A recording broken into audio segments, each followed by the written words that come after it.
Hello everybody, in today's video I will show you how to find the average of values or of a column of values on your spreadsheet on Google Sheets.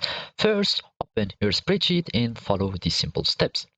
Well, there is two ways to find the average value of a selection of range or selection of data in the Google Sheets. The first one is by typing manually a function that is called average. So now all I will type is average, and then I will just select the values.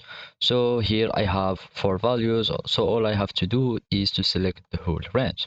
Then I will just click close my parentheses and click and enter.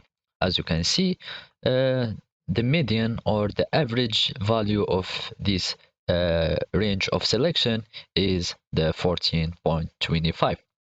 There is another method or another way to insert this function is by going to the list of built-in functions of Google Sheets.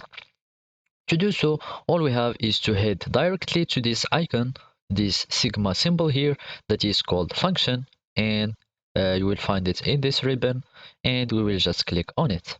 Here you will find all the built-in functions of the Google Sheets.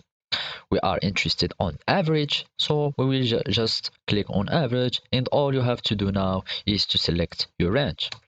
For example, we can do a range of two columns. Let's do average, and I will just choose all these values. And now this is my this is my value, or the value of the average of this set of data. So that's it. This is how you average or you find the average in Google Sheets. Thank you for watching and goodbye.